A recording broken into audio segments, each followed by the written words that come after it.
and thank you in advance for listening. My name is Chelsea Hughes.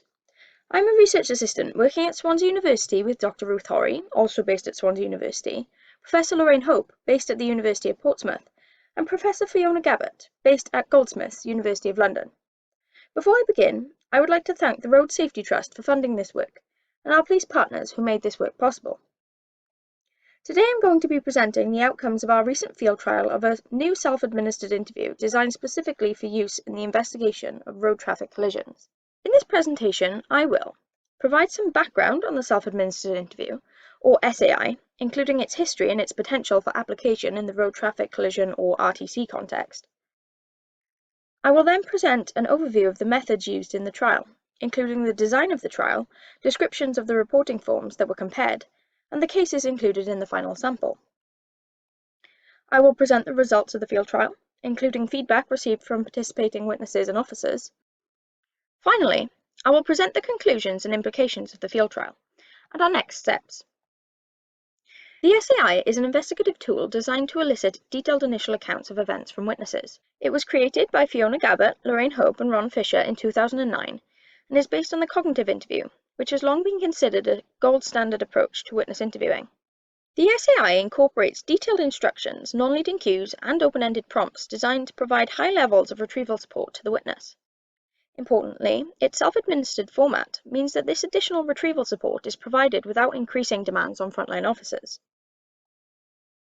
A recent type of systematic review called a meta-analysis, which combines the results of all relevant published studies, found that the SAI helps capture highly detailed initial accounts, and that it also protects memory from forgetting and distortion over time. However, these data all come from laboratory studies.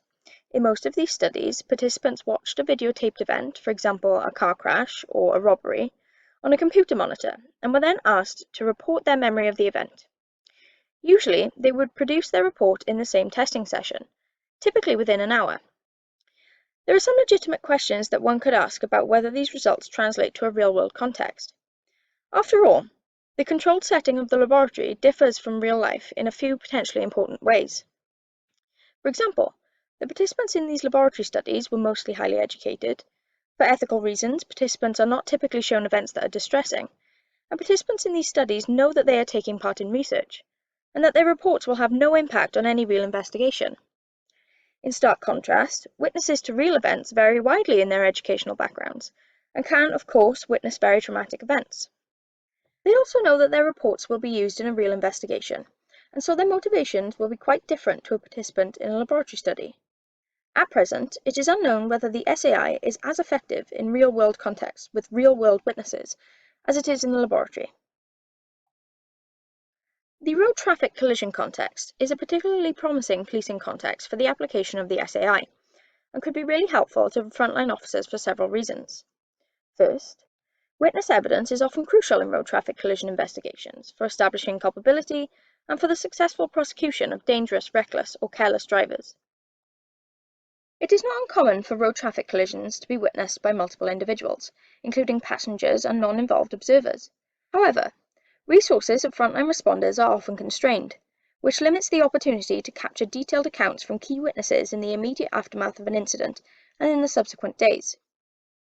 These circumstances, where there are multiple witnesses and limited resources for interviewing those witnesses, are the circumstances in which the College of Policing recommended use of the SAI after a review of the evidence of its effectiveness.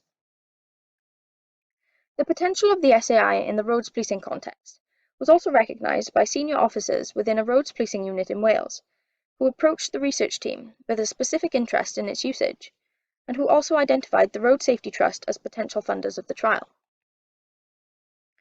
To test the effectiveness of the SAI in the roads policing context, we aimed to create, implement, and evaluate a revised SAI, which was tailored to the investigation of RTCs. This became the SAI RTC. The SAI RTC was co-created with officers from the Roads Policing Unit in Wales, who advised on how the original SAI could be revised for the RTC context. After the SAI RTC was approved by the Crown Prosecution Service, and ethical approval was obtained, the trial was conducted, running between the 20th of June 2019 and the 28th of February 2021. The Roads Policing Unit is divided into two regions, Eastern and Western. Within each region, there are 4 teams of roads policing officers. 2 teams from each region were trained in administering the SAI-RTC. These officers were encouraged to implement the SAI-RTC at the scene whenever it was reasonable to do so. Where this was not appropriate, for example because of weather conditions or because the witness was distressed, officers could either give the witness the SAI-RTC to complete at home, or they could request that the SAI-RTC was posted out at a later date. The remaining teams continued to use standard operating procedures throughout the trial. Typically, these officers would request that the F280, which was the standard form used in these cases by this particular force, was sent out to the witness at a later date. This will henceforth be known as the control form, which I will discuss more in a moment. All of the witnesses in the trial were adults who witnessed or were involved in an RTC that was attended by RPU officers within the trial period. All witnesses who provided a statement gave consent for their account to be shared with the research team, after all personally identifying information was redacted. The SAI-RTC is comprised of 7 sections, each cueing the witness to report specific types of information. For example, what happened, the people and vehicles involved, and other people who were at the scene. Each of these sections was prefaced with detailed instructions which incorporated retrieval cues and reinstatement of context to aid recall, which can be seen in the examples with the green dashed borders. In contrast, the control form comprised of 5 main sections: involvement, injuries, damage, offending vehicle, and a free recall statement. The control form used a mix of closed and open-ended questions. For example, were you injured, yes or no, and can you describe the offending driver? Examples can be seen on the right with the blue dotted borders. The control form differed from the SAI-RTC in that it included far fewer retrieval cues and generally provided less retrieval support.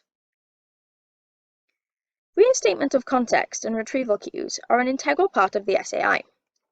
So what are they? Reinstatement of context is where someone is asked to imagine and picture in their minds where they were, what they saw, and what they were thinking and feeling during an event. There is a lot of evidence, both from laboratory studies and from field studies, to show that mentally reinstating the context increases the amount and quality of the information that witnesses report. Retrieval cues are prompts or hints that can help someone remember different aspects of an event. Importantly, for these cues to be effective, the prompts must be non-leading, that is, they shouldn't imply that a particular response is required or correct. Theoretically, these prompts allow witnesses to access details about the event that may not have come to mind spontaneously. There is good evidence from many studies that witnesses produce more comprehensive reports when their open-ended report is followed up with some non-leading prompts. To summarize then, the key difference between the control form and the SAI-RTC is that the control form includes far fewer retrieval cues and generally provides less retrieval support to witnesses than the SAI-RTC.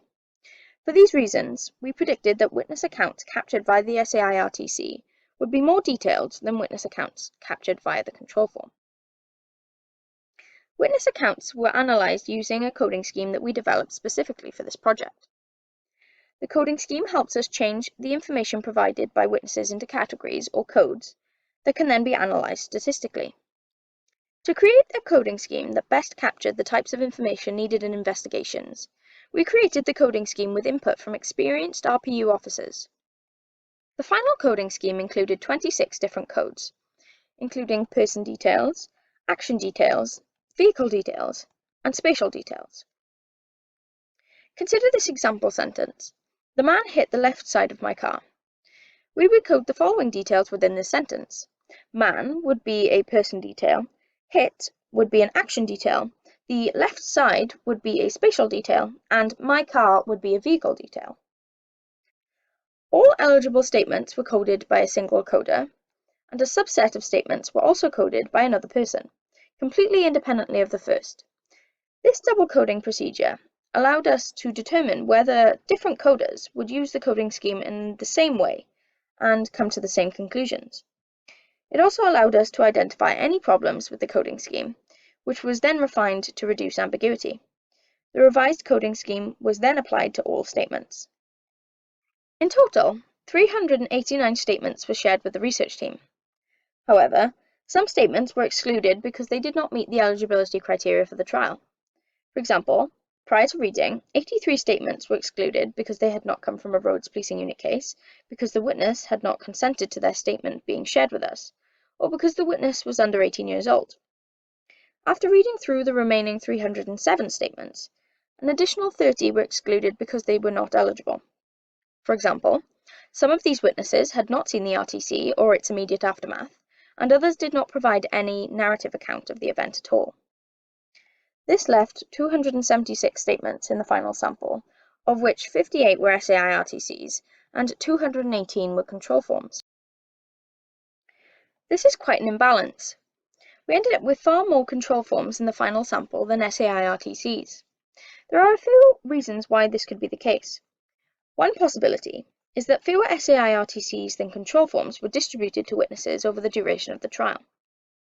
A second possibility is that witnesses may have been less likely to return the SAI RTC than the control form.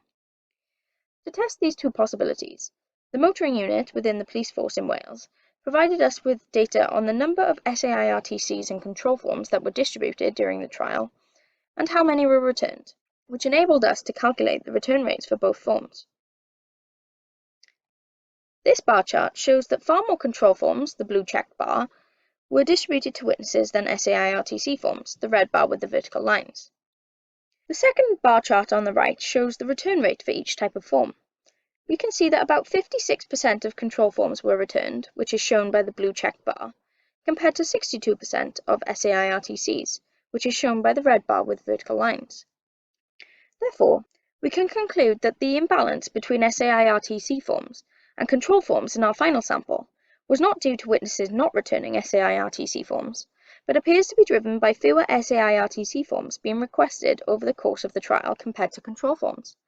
It is important to note here that return rates were not ideal for either type of form, meaning that a lot of potentially important information was lost. So, what were the results of the trial?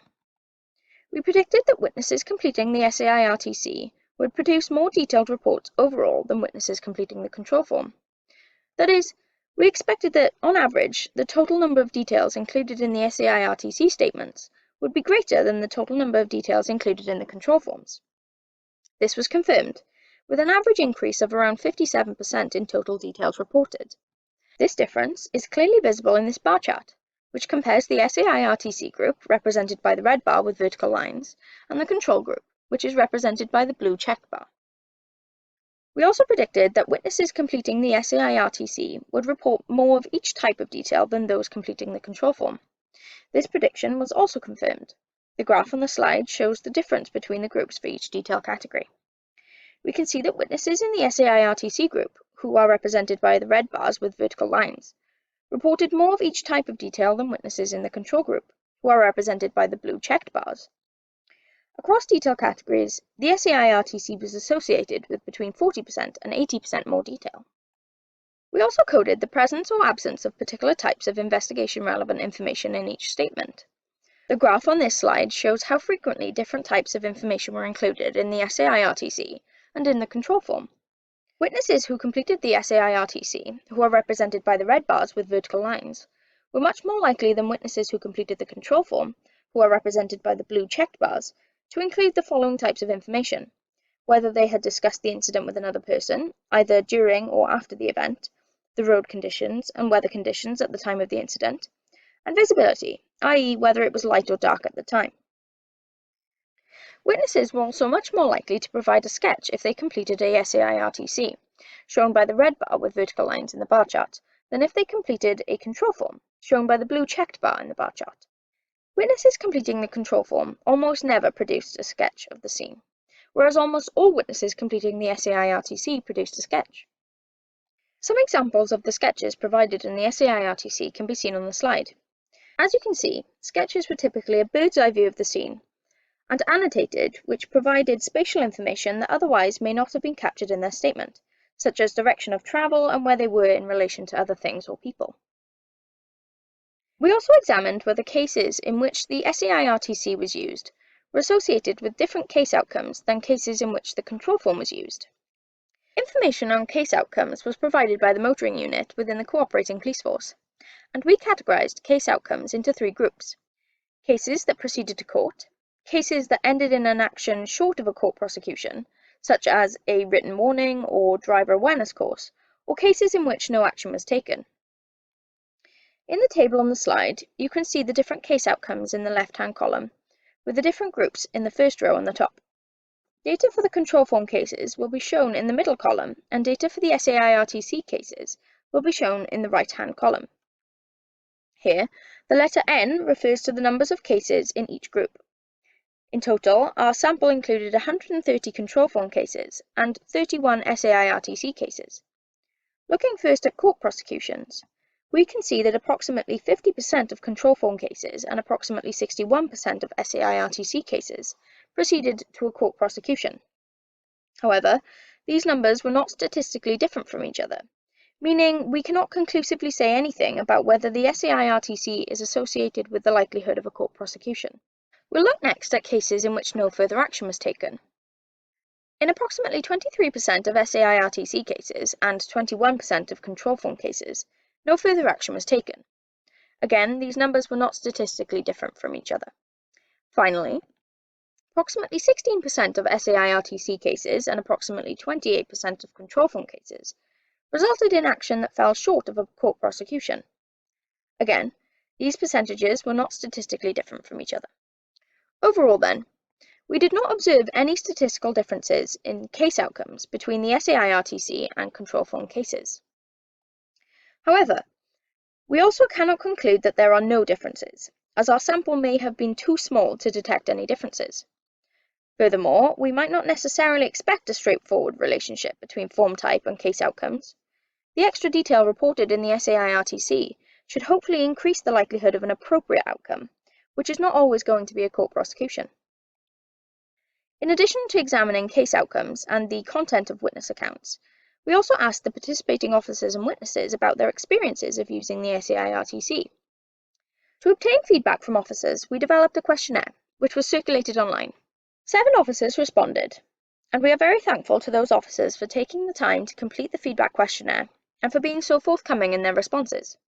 We asked officers a series of questions about the SAI-RTC, which included how much detail witnesses tended to provide, the usefulness of the statements obtained, and the ease of finding the information they needed within each statement. For each of these dimensions, officers were asked to compare the SAI-RTC with a control form.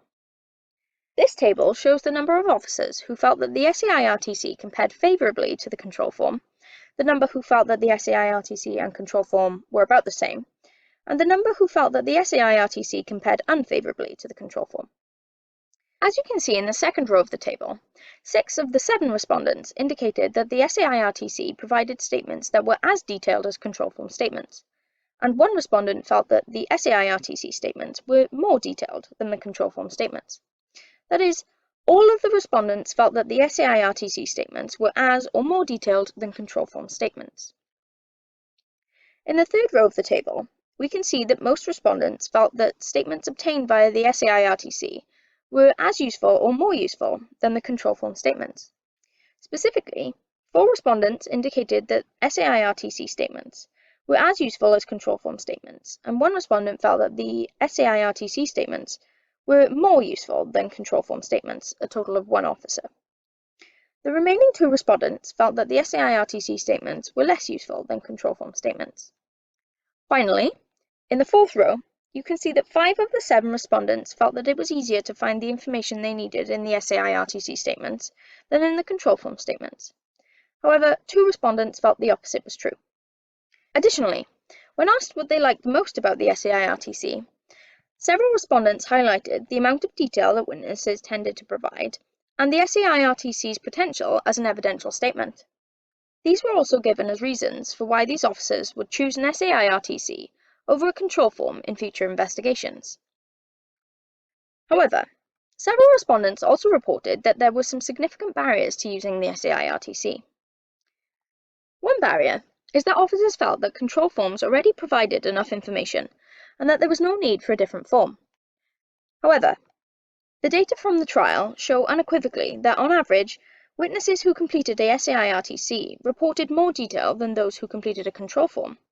Furthermore, these information gains occurred for every category of detail that we examined, and crucially, these marked increases in reported detail come with no additional time or resource costs to investigators. Some respondents also reported that it was not always practical to implement the SAI-RTC at the scene. Respondents indicated that conditions were often unfavourable for completing the SAI-RTC at the scene. For example, there might be bad weather or a lack of a safe, suitable space away from traffic. Furthermore, witnesses may be distressed, in shock, or eager to get on their way. Here are some direct quotes from officers. Not always practical to complete roadside due to road conditions, weather conditions, or time restraints of witness. It just didn't seem suitable to implement the SAI-RTC at the scene.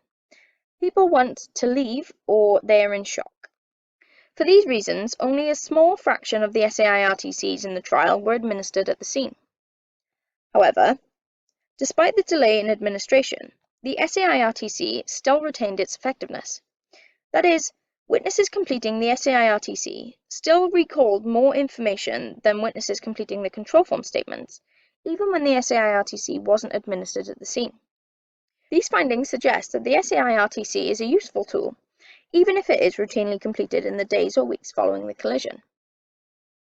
Respondents also expressed concern that the SAI-RTC booklet was too long and complicated for witnesses, and that consequently witnesses would be less likely to complete them and return them. However, the return rate data indicated that witnesses were no less likely to complete the SAI-RTC than they were to complete the control form, and as we will see in a moment, witnesses themselves generally reported that they found the SAI-RTC to be easy to complete.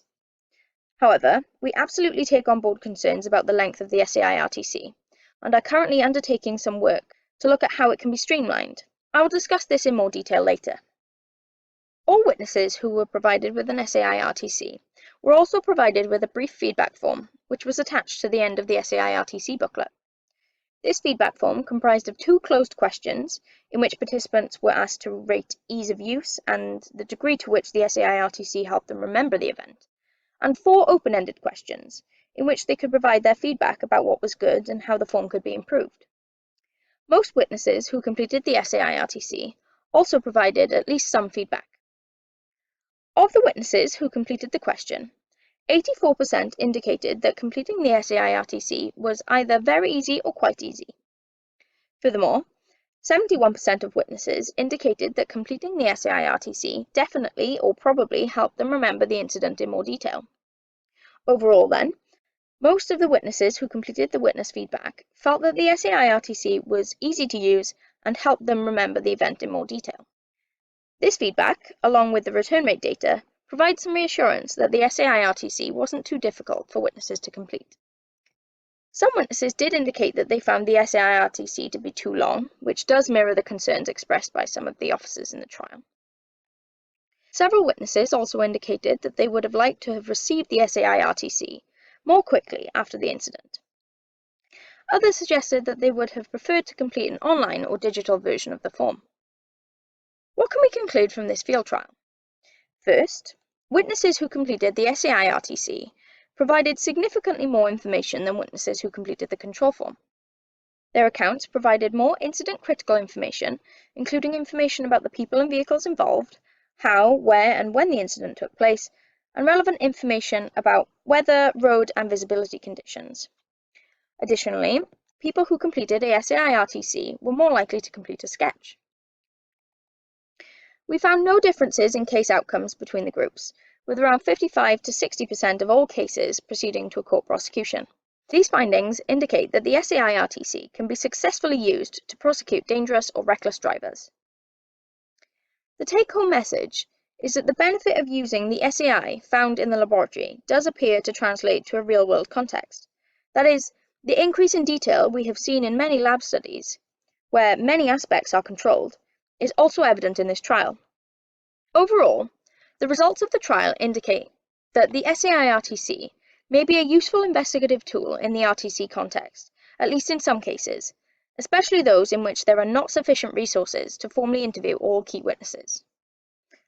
Whilst our data suggests that the SAI-RTC could be a useful investigative tool, there is still room for refinement and improvement. Feedback from both officers and witnesses indicated that the SAI-RTC in its current form may be too long. Our current priority is looking for opportunities to condense and streamline the SAI-RTC, but in a careful and methodical way, which does not undermine its effectiveness. We are using a data-driven approach to streamlining the SAI-RTC, which involves analysing the completed SAI-RTC forms from this trial to determine how the witnesses use the form, in which sections the witnesses present new information, and where they tend to simply repeat information. This analysis will allow us to determine how to reduce the size of the SAI-RTC without losing potentially important information from witnesses. Many witnesses also indicated that they would have preferred to have completed the SAI-RTC online. We are currently working with the digital services team within the same police force we have been working with for this trial to develop an online version of the SAI-RTC, which will directly integrate with already existing systems. Digitisation brings with it several benefits. For example, witnesses will be able to skip parts of the SAI-RTC that are not relevant to them, making the experience easier and less time-consuming, which will hopefully reduce the likelihood that people will not complete the form. In addition, digital administration will be more cost-effective, as forms do not need to be printed, posted, and scanned. This next step of the project is being supported through additional funding and support from the Road Safety Trust, and with ongoing collaboration and cooperation from the police force in Wales, for which we are extremely grateful. Thank you for listening. Once again, we would like to thank the Road Safety Trust for funding this trial, and to the Roads Policing Unit and the Motoring Unit within our cooperating police force for their support, collaboration and cooperation.